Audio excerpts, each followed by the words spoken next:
Hello दोस्तों, नमस्कार। मैं अरविंद कुमार आपका गुरुकुल इंस्टीट्यूट सूची में स्वागत करता हूं। दोस्तों, आज से हम यूपी पीसीएस 2021 और आरओ परीक्षा के लिए प्रैक्टिस सेट शुरू कर रहे हैं, जिसमें आज हम आपको आधुनिक भारत के इतिहास से टॉप मोस्ट 35 एमसीक्यू क्वेश्चन कराएंगे, जो अभी तक यूपी पीसीएस एग्जाम और आरओ में बार बार पूछे गए हैं।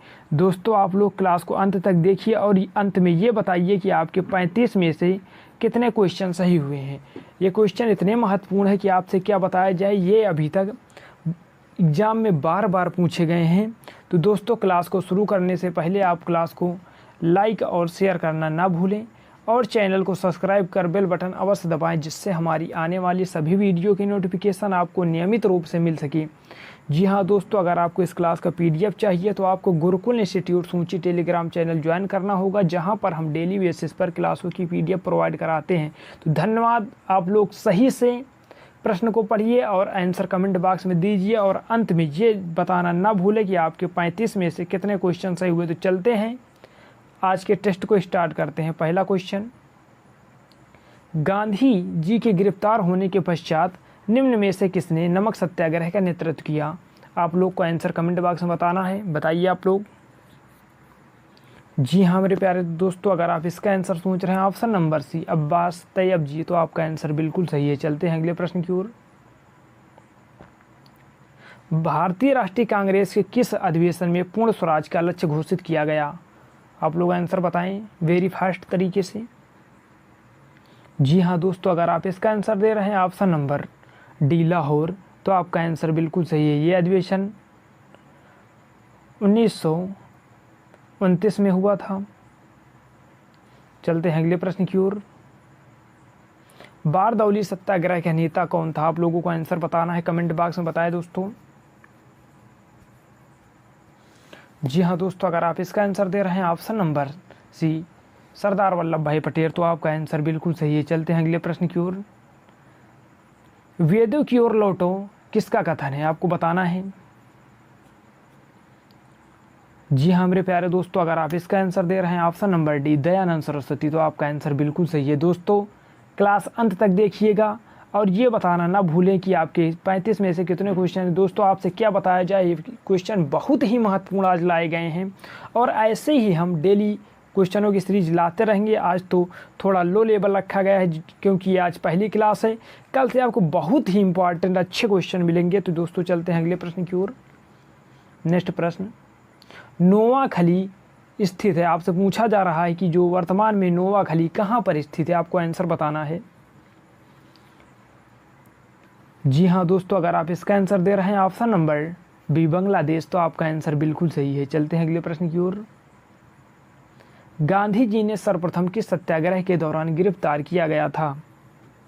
आपसे पूछा जा रहा है कि सबसे पहले गांधी जी को कब गिरफ्तार किया गया था, किस वर्ष में? जी हाँ दोस्तों, आप आंसर बताइए। जी हाँ दोस्तों, अगर आप इसका आंसर दे रहे हैं ऑप्शन नंबर बी, 1908, तो आपका आंसर बिल्कुल सही है। चलते हैं अगले प्रश्न की ओर। 15 अगस्त 1947 को ब्रिटिश सरकार द्वारा सत्ता हस्तांतरण का कारण था। क्या कारण था जिस कि जो ब्रिटिश सरकार थी वो 15 अगस्त 1947 को ही भारत को सत्ता हस्तांतरण किया? आपको आंसर बताना है। जी हाँ साथियों, आंसर कमेंट बॉक्स में बताएं। जी हाँ दोस्तों, अगर आप इसका आंसर दे रहे हैं ऑप्शन नंबर डी, इसी दिन जापानी सेनाओं के एडमिरल माउंटबेटन के सामने आत्मसमर्पण किया था। यानी 15 अगस्त 1947 के दिन ही जापानी सेनाओं के जो एडमिरल थे माउंटबेटन के सामने आत्मसमर्पण किया था। इसीलिए जो ब्रिटिश सरकार थी वो 15 अगस्त 1947 को भारत को सत्ता हस्तांतरण की थी। चलते हैं अगले प्रश्न की ओर। बंगाल में स्थायी बंदोबस्त किसने लागू किया? आपसे पूछा जा रहा है कि बंगाल में स्थायी बंदोबस्त किसने लागू किया? जी हाँ मेरे प्यारे दोस्तों, अगर आप इसका आंसर दे रहे हैं option number D, Lord Cornwallis, तो आपका आंसर बिल्कुल सही है। यहाँ से लॉर्ड कॉर्नवालिस से क्वेश्चन और बनता है। आपसे पूछा जाता है कि जो लॉर्ड कॉर्नवालिस की कब्र कहाँ पर है, तो ये उत्तर प्रदेश के गाजीपुर में लॉर्ड कॉर्नवालिस की कब्र स्थित है। चलते हैं अगले प्रश्न की ओर। भारत में गरम दल के प्रमुख नेता थे। आपसे पूछा जा रहा है कि जो गरम दल था उसके निम्नलिखित ऑप्शनों में से कौन प्रमुख नेता थे। जी हाँ दोस्तों, अगर आप इसका आंसर दे रहे हैं ऑप्शन नंबर डी बाल गंगाधर तिलक, तो आपका आंसर बिल्कुल सही है। दोस्तों, आपने लाल, बाल और पाल का नाम तो सुना होगा। लाल माने लाला लाजपत राय, बाल माने बाल गंगाधर तिलक और पाल माने बिपिन चंद्र पाल का। ये तीनों गरम दल के प्रमुख नेता थे। चलते हैं अगले प्रश्न की ओर। किस सिद्धांत के माध्यम से गांधी जी ने आर्थिक असमानता को दूर करने का समर्थन किया। आपसे पूछा जा रहा है कि किस सिद्धांत के कारण गांधी जी ने आर्थिक असमानता को दूर करने का समर्थन किया। तो आप लोग आंसर बताएं कमेंट बॉक्स में। जी हाँ दोस्तों, अगर आप इसका आंसर सोच रहे हैं ऑप्शन नंबर सी न्यासधारिता का सिद्धांत, तो आपका आंसर बिल्कुल सही है। चलते हैं अगले प्रश्न की ओर। महात्मा गांधी ने सविनय अवज्ञा की प्रेरणा किससे ली। आपको आंसर बताना है कि जो महात्मा गांधी ने सविनय अवज्ञा आंदोलन चलाया था उसकी प्रेरणा उन्होंने किससे ली थी। जी हाँ दोस्तों, बहुत अच्छे आप लोग आंसर दे रहे हैं। अगर आप इसका आंसर दे रहे हैं ऑप्शन नंबर ए थोरो, तो आपका आंसर बिल्कुल सही है। चलते हैं अगले प्रश्न की ओर। सिविल सेवा में चयनित होने वाले पहले भारतीय हैं। आपको आंसर बताना है कि निम्न में से सिविल सेवा में चयनित होने वाले पहले भारतीय कौन थे। बहुत ही अच्छे दोस्तों आप आंसर दे रहे हैं, ऐसे ही आंसर देते रहें। जी हाँ दोस्तों, अगर आप इसका आंसर दे रहे हैं option number A Satyendra Nath Tagore, तो आपका आंसर बिल्कुल सही है। चलते हैं अगले प्रश्न की ओर। सांप्रदायिक निर्वाचन प्रणाली को भारत में किस अधिनियम के माध्यम से लागू किया गया। आपसे पूछा जा रहा है कि भारत में पहली बार जो सांप्रदायिकता के आधार पर निर्वाचन प्रणाली शुरू की गई थी वो किस अधिनियम के द्वारा शुरू की गई थी। जी हाँ दोस्तों, आप आंसर कमेंट बॉक्स में ज़्यादा से ज़्यादा बताएं। जी हाँ मेरे प्यारे दोस्तों, अगर आप इसका आंसर दे रहे हैं option number B Morley Minto सुधार, तो आपका आंसर बिल्कुल सही है, जो 1909 में आया था। चलते हैं अगले प्रश्न की ओर, लेकिन अगले प्रश्न पर चलने से पहले आप क्लास को ज़्यादा से ज़्यादा लाइक और शेयर करें और चैनल को सब्सक्राइब कर बेल बटन अवश्य दबाएं, जिससे हमारी आने वाली सभी वीडियो के नोटिफिकेशन आपको नियमित रूप से मिलते रहें। तो दोस्तों चलते हैं अगले प्रश्न की ओर। द्वितीय गोलमेज सम्मेलन में निम्नलिखित में से किसने भाग लिया था। आपसे पूछा जा रहा है कि जो आपको ऑप्शन दिए गए हैं इनमें से द्वितीय गोलमेज सम्मेलन में किसने भाग लिया था, बताइए आप लोग ज़्यादा से ज़्यादा। जी हाँ मेरे प्यारे दोस्तों, अगर आप इसका आंसर दे रहे हैं option number C Sarojini Naidu, तो आपका आंसर बिल्कुल सही है। चलते हैं अगले प्रश्न की ओर। नेक्स्ट प्रश्न, निम्न में से किन नेताओं के कहने पर 23 फरवरी 1946 को शाही विद्रोही नौसैनिकों ने आत्मसमर्पण किया था। आपसे पूछा जा रहा है कि जो शाही विद्रोही नौसैनिक थे किसके कहने पर 23 फरवरी 1946 को आत्मसमर्पण किया था। जी हाँ दोस्तों, थोड़ा सा टफ क्वेश्चन है, बताइए आप लोग। जी हाँ मेरे प्यारे दोस्तों, अगर आप इसका आंसर दे रहे हैं ऑप्शन नंबर सी वल्लभ भाई पटेल और मोहम्मद अली जिन्ना के कहने पर जो शाही नौसैनिक विद्रोही थे वो 23 फरवरी 1946 को आत्मसमर्पण किया था। चलते हैं अगले प्रश्न की ओर।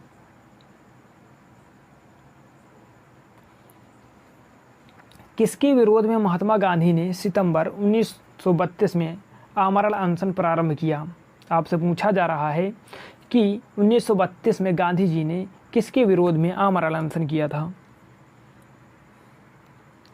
जी हाँ दोस्तों, अगर आप इसका आंसर दे रहे हैं ऑप्शन नंबर सी मैकडोनाल्ड के कम्युनल अवार्ड के विरोध में, तो आपका आंसर बिल्कुल सही है। चलते हैं अगले प्रश्न की ओर।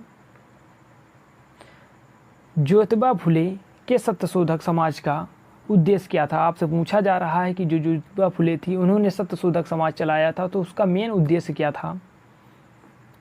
जी हाँ दोस्तों, बहुत अच्छे आप आंसर दे रहे हैं, ऐसे ही आप लोग पढ़ते रहिए। अब की बार यूपीपीसीएस में 100% होगा आपका। जी हाँ दोस्तों, अगर आप इसका आंसर दे रहे हैं ऑप्शन नंबर ए रूढ़िवादी ब्राह्मणों द्वारा निचली जातियों का शोषण कर रोकना, तो आपका आंसर बिल्कुल सही है। चलते हैं अगले प्रश्न की ओर। निम्न में से किस आंदोलन में महात्मा गांधी ने भूख हड़ताल का सर्वप्रथम प्रयोग किया? आपसे पूछा जा रहा है कि महात्मा गांधी ने सर्वप्रथम किस आंदोलन में भूख हड़ताल किया?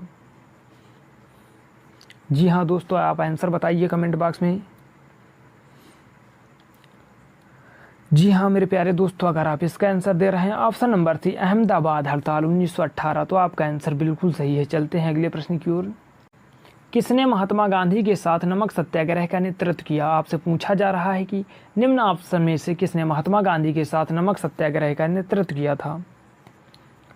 जी हाँ दोस्तों, अगर आप इसका आंसर दे रहे हैं option number D Sarojini Naidu, तो आपका आंसर बिल्कुल सही है। चलते हैं अगले प्रश्न की ओर। सती प्रथा किसके द्वारा प्रतिबंधित की गई? आपको बताना है कि निम्न में से सती प्रथा किसके द्वारा प्रतिबंधित की गई, यानी सती प्रथा पर रोक किसने लगाया? जी हाँ दोस्तों, आप आंसर कमेंट बॉक्स में ज़्यादा से ज़्यादा दें। जी हाँ दोस्तों, अगर आप इसका आंसर सोच रहे हैं option number C Lord William Bentinck द्वारा सती प्रथा पर रोक लगाई गई थी, तो आपका आंसर बिल्कुल सही है। चलते हैं अगले प्रश्न की ओर। साइमन कमीशन का निम्न में से क्या उद्देश्य था? आपसे पूछा जा रहा है कि जो साइमन कमीशन भारत आया था उसका क्या उद्देश्य था? जी हाँ दोस्तों, अगर आप इसका आंसर दे रहे हैं ऑप्शन नंबर बी, तो आपका आंसर बिल्कुल सही, यानी भविष्य के सुधारों को भारत में गुंजाइश, भविष्य के सुधारों की भारत में गुंजाइश, तो आपका आंसर बिल्कुल सही है। चलते हैं अगले प्रश्न की ओर। भारत में पहली ट्रेन का संचालन किस वर्ष हुआ? आपसे पूछा जा रहा है कि जो भारत में पहली ट्रेन चली थी वो कब चली थी? जी हाँ मेरे प्यारे दोस्तों, आप आंसर ज़्यादा से ज़्यादा बताएं। जी हाँ दोस्तों, अगर आप इसका आंसर दे रहे हैं option number B 1853 Lord Dalhousie के समय मुंबई से ठाणे के बीच में चली थी, तो आपका आंसर बिल्कुल सही है। चलते हैं अगले प्रश्न की ओर। निम्न में से किस पुस्तकालय में ऐतिहासिक महत्व की सामग्री का सबसे बड़ा संग्रह है? आपके लिए थोड़ा सा टफ क्वेश्चन है, बताइएगा आप लोग आंसर। पूछा जा रहा है कि निम्नलिखित में से किस पुस्तकालय में ऐतिहासिक महत्व की सामग्री का सबसे बड़ा संग्रह है, कि कहाँ पर ज़्यादा स्टोर करके रखी गई हैं? जी हाँ दोस्तों, अगर आप इसका आंसर दे रहे हैं ऑप्शन नंबर ए खुदा बख्श ओरिएंटल पब्लिक लाइब्रेरी, तो आपका आंसर बिल्कुल सही है। चलते हैं अगले प्रश्न की ओर। ब्रिटिश सरकार की किस राजस्व व्यवस्था ने किसानों को अधिक संरक्षण प्रदान किया? आपसे पूछा जा रहा है कि जो ब्रिटिश सरकार ने भू राजस्व की व्यवस्था अपनाई थी उसमें किसमें किसानों को अधिक संरक्षण प्राप्त किया? जी हाँ दोस्तों, अगर आप इसका आंसर दे रहे हैं ऑप्शन नंबर बी मद्रास की रैयतवाड़ी व्यवस्था, तो आपका आंसर बिल्कुल सही है, जिसमें किसानों को अधिक संरक्षण प्रदान किया गया था। चलते हैं अगले प्रश्न की ओर, और आज का ये अंतिम प्रश्न है। भारत में टेलीग्राफ सेवा का प्रारंभ किस वर्ष हुआ? इस क्वेश्चन का आंसर आपको आज का ये होमवर्क क्वेश्चन है, आज का ये HW क्वेश्चन है। इसका आंसर आपको कमेंट बॉक्स में बताना है कि भारत में टेलीग्राफ सेवा का प्रारंभ किस वर्ष हुआ। जी हाँ दोस्तों, आज की क्लास कैसी लगी आप कमेंट बॉक्स में लिखकर बताना ना भूलें। आप लोग ये बताइए कि आज आपकी 25 में से कितने क्वेश्चन सही हुए और क्वेश्चन कैसे थे, आप लोग ये भी बताइए। क्लास कैसी लगी, और आप लोग चैनल को अधिक से अधिक सब्सक्राइब और शेयर करें, जिससे हम जल्द ही जल्द लाइव आ सके आपके बीच में। तो दोस्तों, क्लास कैसी लगी कमेंट बॉक्स में लिखकर बताना ना भूलें। और अगर आपको इस क्लास का PDF चाहिए तो आपको गुरुकुल इंस्टीट्यूट सूंची टेलीग्राम चैनल ज्वाइन करना होगा, जहां पर हम डेली बेसिस पर PDF प्रोवाइड कराते हैं। तो धन्यवाद दोस्तों, मिलते हैं नेक्स्ट क्लास में।